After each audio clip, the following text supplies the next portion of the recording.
Hola a todos, bienvenidos a este video. Mi nombre es Cristian Alid Morales Ordóñez y es un placer estar aquí. Eh, a continuación se explicará a través de una línea del tiempo, a grandes rasgos, la historia sobre las ideas lingüísticas. Muchísimas gracias y denle like. Hay que viajar en el tiempo y situarnos desde la antigüedad, aproximadamente en el año 360 a.C., donde todas las ideas daban vueltas todavía. Hay dos posturas, una de Crátilo y otra de Hermógenes. Crátilo piensa que la denominación de las cosas es por un hecho natural, su visión naturalista, y Hermógenes se va más a lo convencionalista, es decir, que una sociedad se pone de acuerdo para denominar a las cosas de cierta manera. Por lo tanto, ante esta discusión, Hermógenes recurre a Sócrates para que le pueda resolver sus dudas. Lo que Sócrates concluye es que la veracidad de una oración depende de los elementos que consta y que el acto de nombrar, ya que es una acción de su propia naturaleza, es un acto racional humano y por lo tanto no es arbitrario. Para la pragmática. ¿Por qué? Porque empezó a hacer el estudio que tiene que ver con el desarrollo de la relación de las palabras y las personas que las usan para realizar determinadas acciones. Algo que desde la antigüedad ya se estaba recalcando y que posteriormente se continuaría con esto, una época a otra. Y sí, son bastantes bastantes años de diferencia. Y lo hacemos con Dante Alighieri.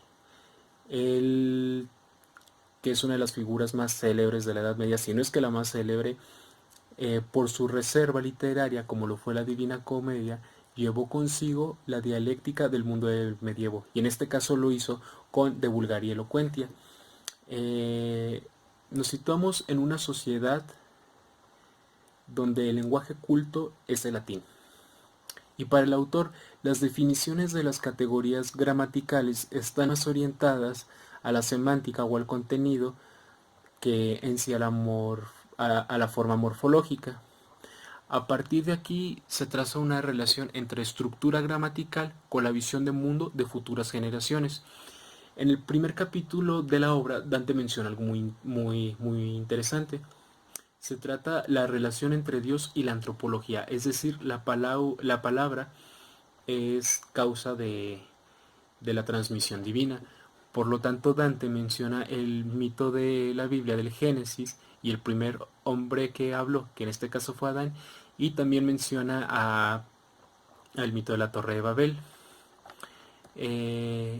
Dante afirma que el modelo lingüístico se obtiene de una construcción similar a la de la gramática y no reconoce ninguna lengua modélica, excepto la lengua. Dante también en la lengua vulgar propone que se da de un modo natural, carece de reglas normativas, se aprende en casa o en la calle de modo espontáneo y está sujeta a fluctuaciones y vaivenes constantes. El texto de Dante menciona que Dios parametrizó a nivel gramático la lengua única. Entonces esto lo hizo, como ya lo habíamos mencionado, con el mito de la Torre de Babel. Y fue un postulado muy adelantado para su época. Celot y Arnault, que ellos se situaron en otra visión de mundo, pues un poco más progresista, pero era como lo veían los renacentistas en ese tiempo. Se crea la eh, Gramática General Racional, que se publica en el año 1660, y la obra se divide en dos partes. La primera se dedica a las letras y al carácter de la escritura, mientras que la segunda profundiza principios y razones que se apoyan en diversas formas de palabras. Recordemos que en este estudio se apoya mucho de lo que son las lenguas grecolatinas y retomando las que derivaron de estas. Una visión que caracterizó al Renacimiento, es decir, retomar todo lo clásico o todo lo que venía de la tradición clásica y pues también llevarlo a su edad moderna. Y a lo largo de los capítulos se resaltan tres rasgos importantes en morfología y sintaxis. Se intenta explicar a la gramática como una expresión de concebir, juzgar y razonar, y el texto aborda en cada una de ellas. Es decir, a qué se refiere y cómo se puede llevar a lenguaje lo que es concebir, juzgar y razonar. y las operaciones mentales a las que el hombre está sujeto, o lo que eran en ese momento un intento de operaciones mentales. No podemos determinar si es un enfoque conductista o mentalista todavía, porque pues todavía se basaban mucho en cuestiones filosóficas. La teoría del verbo de la gramática general razonal está determinada por la consideración del juicio como elemento mental dominante a la hora de expresarse. Para el siglo XIX, una época en donde la industria se estaba movilizando, donde otra visión de mundo era sobre territorios americanos y sobre el capitalismo que amamos tanto, tenemos a Franz Bopp en 1833. Bob vivió entre el siglo XVIII y el siglo XIX y pues su obra es Beirgleiche Grammatik. Publicó una gran variedad de estudios que le dieron el perfil como alguien culto en el sánscrito. Ahí resalta la relación entre las lenguas indoeuropeas o familias lingüísticas. En la obra de Bob se puede dividir en 5 partes. La primera está dedicada a los sistemas gráficos y fonéticos de las lenguas relacionadas. La segunda parte trata de enfocar las raíces léxicas y la tercera parte ahonda en la formación de casos nominales de las lenguas comparadas. Después emplea su método con adjetivos y grados de comparación. Y bueno, pues Bob hace un estudio también de lo que es eh, el verbum o el verbo. Eh, Según el texto, hace un análisis profundo y comparativo en la lingüística. El valor de la obra radica en que tiene alcance empírico y sus ejemplos están en sus grafías originales. Proporciona una redacción original de los textos que ejemplifica con una variedad de lenguas con su respectivo sistema de escritura que da ventaja a no interpretar de manera errónea o sesgada de los hechos. Por eso Bob en su momento opta por la transliteración.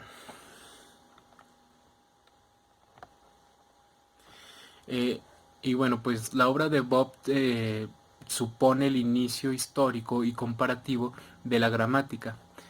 Eh, por recurrir a su sistema de las lenguas indoeuropeas. A partir de él, varios investigadores estudiaron la relación entre la familia lingüística indoeuropea con la familia semítica urálica. Estudió como resultado la hipótesis nostrática, que viene de un autor soviético de nombre Bilivich Tisbich. En su obra se proponen correspondencias léxicas y fonética indoeuropeas con familias lingüísticas que también ocuparon el territorio europeo, es decir, que va a dar, que va a ser como un peldaño para saber si originalmente las lenguas, o como conocemos la raíz de donde viene todo el lenguaje, es a través de lo que se hablaba en aquellos tiempos, y si es por, causa natural o por etimologías propias que tenían en la antigüedad. Pero bueno, ahora nos situaremos en uno de los autores más relevantes de la lingüística. Posteriormente entramos con uno de los lingüistas más importantes de toda la historia, si no es que el más importante. Se trata de Ferdinand de Saussure, con su curso de la lingüística general publicado en 1916 por dos de sus alumnos posterior a su muerte. La obra consta de 5 partes después de una introducción larga de 7 capítulos y un apéndice. Y pues bueno, lo que hace en estos primeros capítulos es Saussure, pues se trata de hacer una revisión en todo lo que era la historia de la lingüística que se percibía hasta ese momento.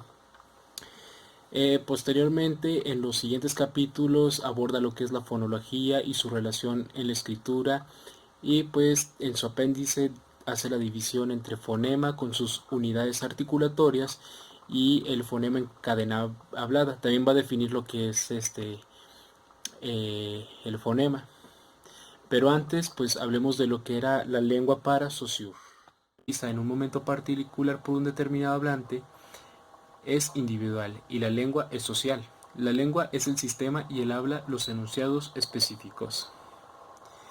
Y bueno, remata con la idea de que todo elemento lingüístico es definido por su función y sus relaciones con los demás elementos del sistema. Aportaciones más relevantes también fue la del signo lingüístico, que como sabemos este signo se puede dividir en dos.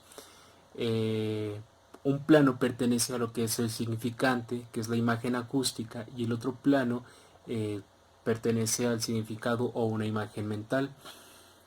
Posteriormente, a partir de todos estos aportes y todos estos apuntes de la lingüística de Ferdinand de Saussure, se tomaron varias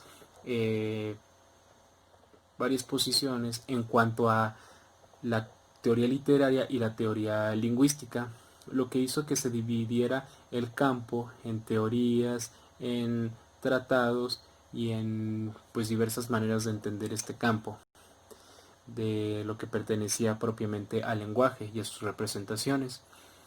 Por una parte tenemos también a los estructuralistas y a los formalistas, y posteriormente saldrían personas y personajes célebres que veremos más adelante, que también encaminarían sus investigaciones a enfoques conductistas o mentalistas como tal, y no abordar lo que es propio del lenguaje como elemento central. El otro autor que tenemos para continuar con nuestra línea del tiempo es Edward Sapir, también del siglo XX.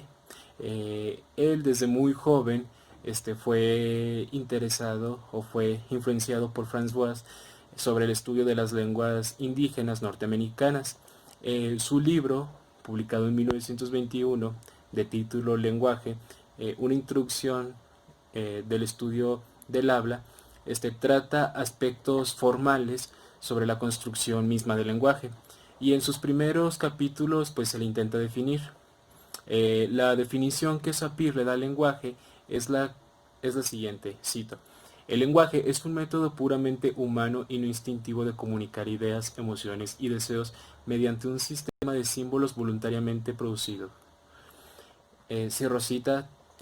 Sapir también establece que el habla tiene este, pues conexiones biológicas más complejas, y que no existen aparatos, o no divide a el habla como cuestiones específicas como un órgano del habla. Más bien combina todo lo que tenemos para producir el habla, ¿no? No solo nuestros eh, aparatos fonéticos, sino que también combina boca, pulmones, tórax, cerebro y cuestiones nerviosas para poder emitir el lenguaje.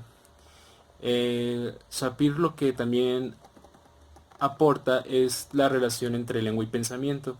Para él, el pensamiento son dos condiciones que se enriquecen y retroalimentan. La lengua es escrita por una equivalencia punto por punto, por usar una expresión matemática de su compartida habla. Las formas escritas son símbolos secundarios de las habladas, símbolos de símbolos. Y esto se entiende que uno depende de la otra. También, pues, para poner estos ejemplos, Sapir propone una connotación algebraica para analizar los componentes básicos del habla. Los resultados los divide en un esquema y encuentra similitudes entre sus palabras basadas en los sujetos del discurso. Y así lo hace dividiéndolos como un primer sujeto de discurso, un segundo sujeto de discurso y su actividad, ¿no?, que están empleando unos con otros. Esto también para estudiar a nivel sintáctico se relacionan estos. Su impacto fue en el enfoque mentalista, y pues llevó a trascender también cuestiones morfológicas a otros autores posteriores, también del siglo XIX, al que analizaremos en continuación, que será Leonard Bloom. Hacer una estructura tanto fonémica y gramatical sobre lo que es la lingüística descriptiva.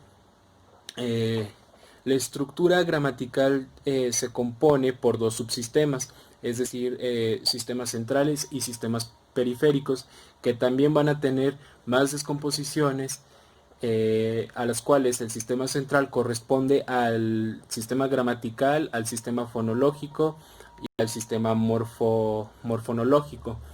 Eh, y todavía tiene más descomposiciones, como al sistema gramatical le corresponden la morfología y la sintaxis y sus combinaciones y relaciones.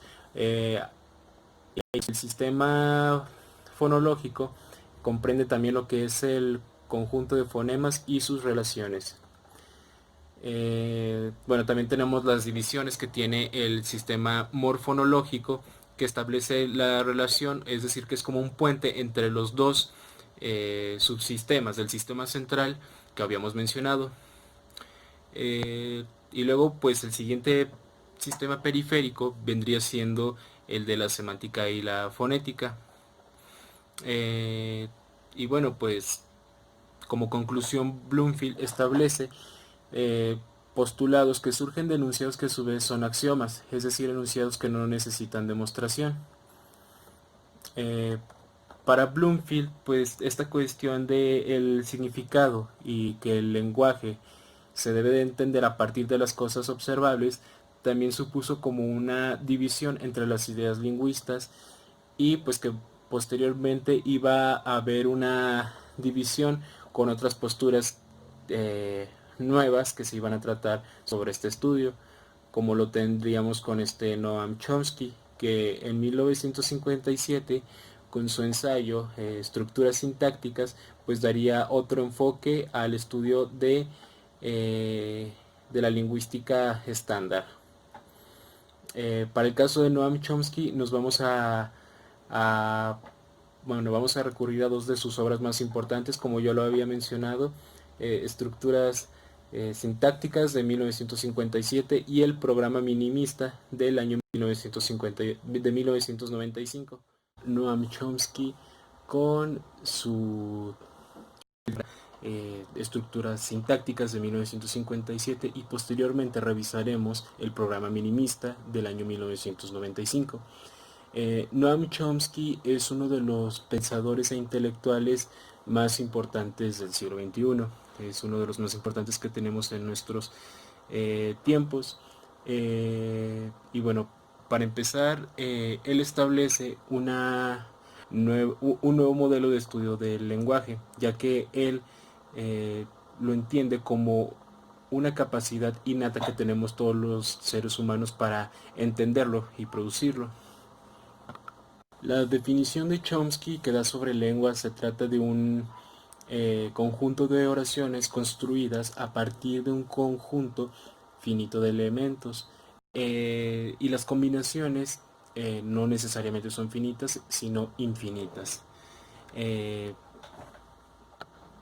Posterior a definir esto en su libro de estructuras sintácticas de 1957, Chomsky aborda un nuevo modelo de gramática, en el que el aparato gramatical no solo genera secuencias de elementos que constituyen relaciones gramaticales, sino que también proporciona un análisis de los constituyentes. Para esto, Chomsky se apoya en un vocabulario que compone expresiones gramaticales, eh, y pues empieza a denominar de distintas maneras pues estas etiquetas, ¿no? Como el nombre, el verbo y el adverbio, y va haciendo una especie de operación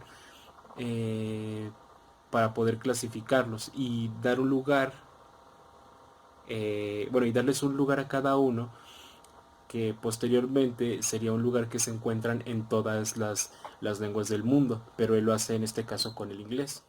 Y también pone uno de los conceptos más importantes sobre el estudio, que es el de la competencia lingüística. Puede entenderse la capacidad mental del humano como un sistema que codifica los signos en los primeros meses de vida y posteriormente los va a reproducir. A esto es a lo que Chomsky denomina, como ya lo mencionaba, competencia lingüística. Aquí cito: por un lado tenemos el sistema articulatorio perceptivo, encargado de llevar a cabo las tareas de coordinación física y fisiológica para el procesamiento y la realización de los elementos lingüísticos. Y por otro lado, tenemos el sistema conceptual e intencional, que va mucho más allá del conocimiento gramatical, que tiene que entenderse de alguna manera con esa competencia estrictamente lingüística. Como podemos observar, pues Chomsky también tiene, empieza a meter rasgos y características biológicas para empezar a explicar las características mismas del lenguaje. Lo que hace él en su trabajo, el programa minimista, trata de dar una solución sutil a lo que es nada más lo necesario para hacer este estudio sobre la gramática. Lo que hace Chomsky también es tratar un sistema de numeración computacional, como ya lo habíamos explicado anteriormente, que busca partir de elementos naturales, es decir, como esta configuración que tenemos los humanos para entender el lenguaje, para otorgarles de valor a ciertas variantes y para que puedan tener, para que pueda crear esta computadora oraciones coherentes. Y esto va a servir como un argumento también para salirse y romper con la teoría formalista sobre cómo se debe entender el lenguaje. Pues Chomsky, como lo decíamos, le otorgaría una solución minimista, omitiendo y nada más utilizando lo esencial para no perderse entre todas estas teorías que iban encaminadas a revisar la gramática sobre lo que era observable en el lenguaje. Pues posteriormente esto sirvió también en el campo de la estilística, ya que muchos investigadores y teóricos literarios y estilísticos empezaron a utilizar la propuesta de Chomsky de tal manera que pues empezaron a llevarla en los campos de la crítica literaria, percibiendo de cómo era esta configuración cerebral o cómo había un procedimiento de voz interior en el autor para que se pudieran crear pues sus obras o pues sus narraciones literarias, ¿no? En distintos géneros y campos. Pues ahora vamos a discutir un poco sobre Erich H. Lenneberg. Él es uno de los fundadores de la biolingüística. Se trata de un alemán que migra a Estados Unidos por los conflictos bélicos durante la Segunda Guerra Mundial.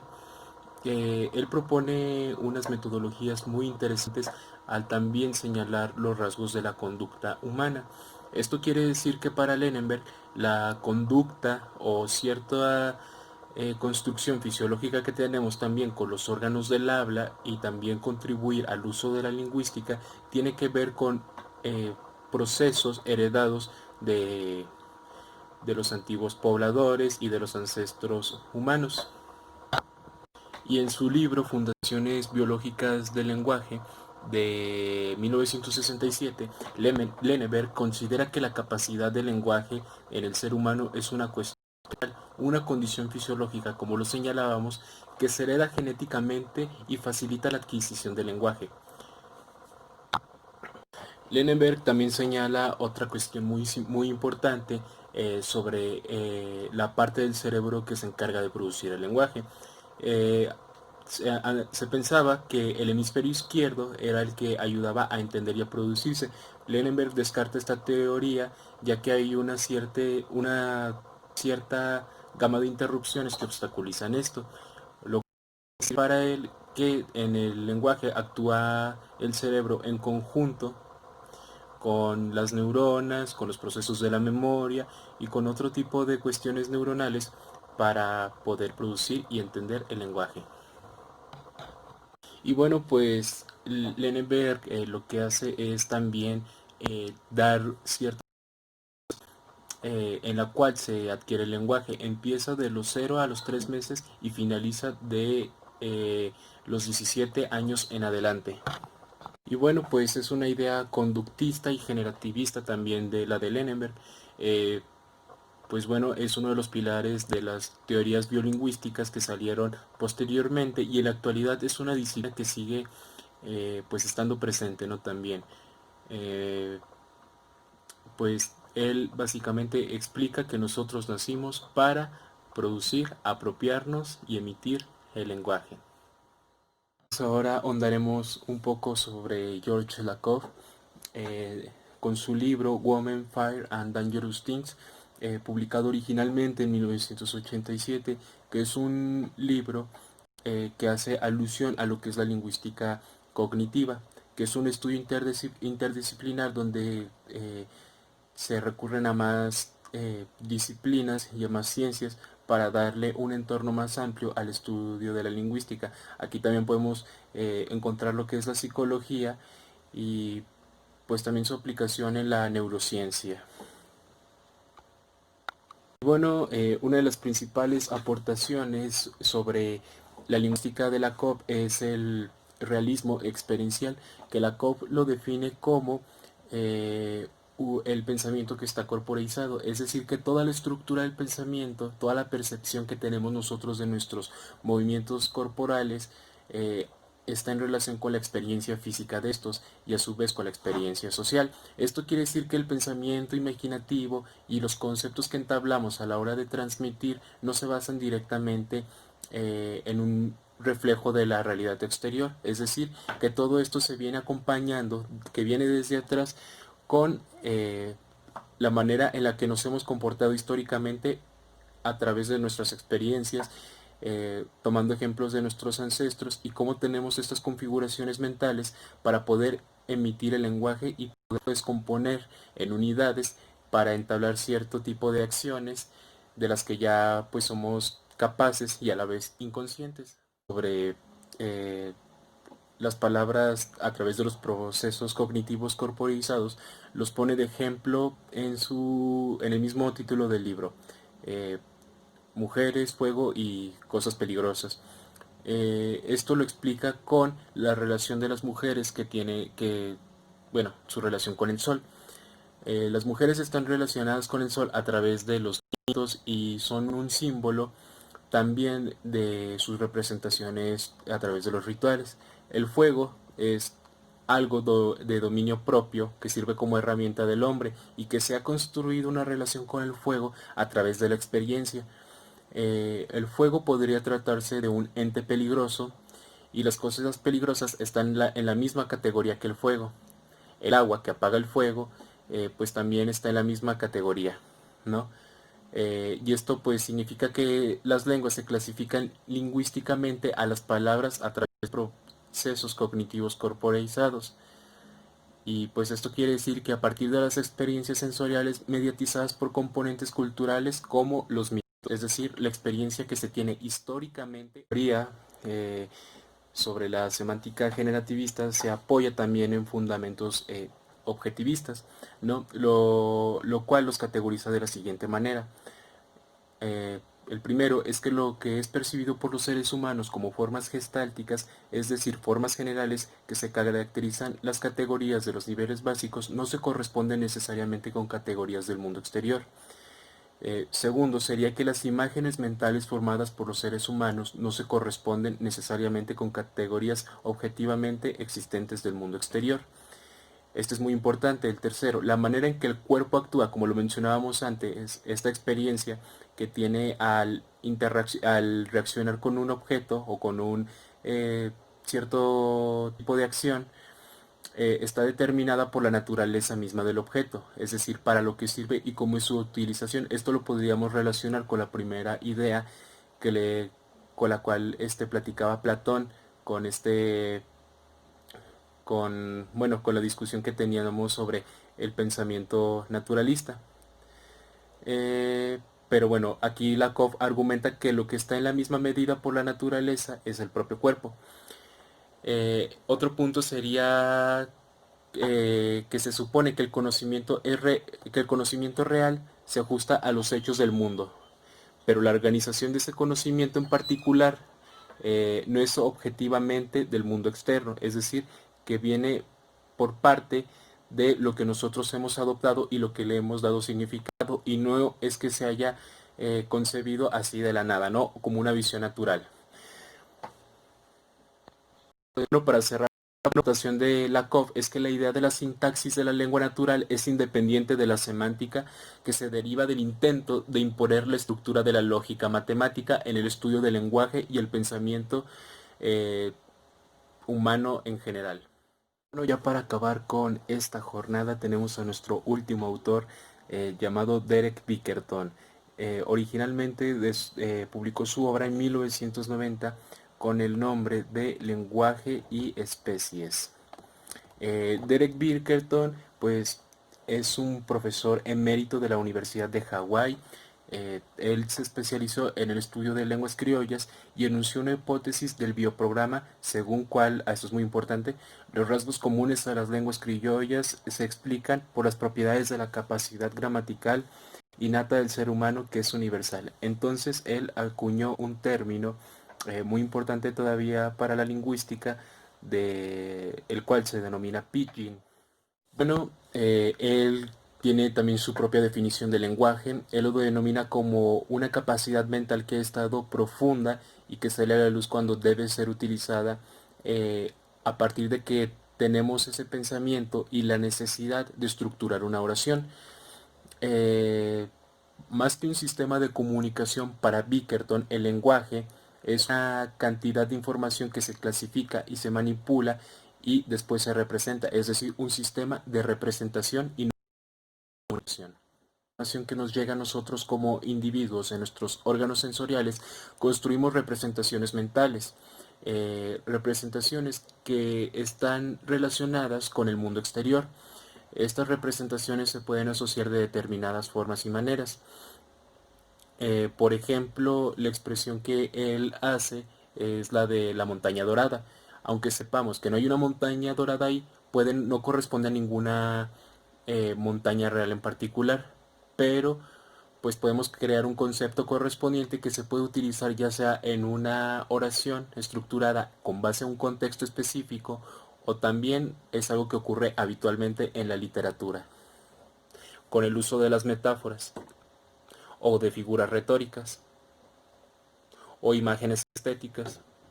Bueno, también Bickerton se basa en otros autores, como hemos visto anteriormente, para formular su teoría sobre algunos fenómenos que nos pueden dar un resultado o tener una idea más clara de cómo ha ido evolucionando el lenguaje o este sistema de representación, cómo lo hace a través de la evolución y de fenómenos que estudia, como los niños salvajes, los fósiles, y también la capacidad la capacidad que tienen estos para desarrollar la lengua y también las lenguas pidgin. Y bueno, Bickerton también aporta un concepto muy importante, que es lo del protolenguaje, ¿no? Que es un modelo primitivo de lo que conocemos ahorita como un lenguaje gramaticalmente bien estructurado.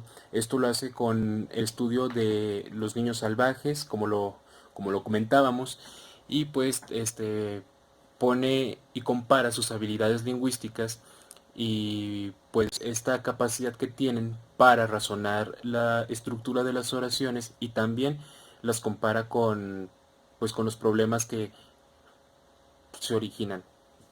Borra eso. Y bueno, finalmente Bickerton concluye que el lenguaje es nada más y nada menos que un sistema de representación secundario que está siempre latente en cualquier criatura, que viene siendo también estar de frente al aprendizaje experiencial.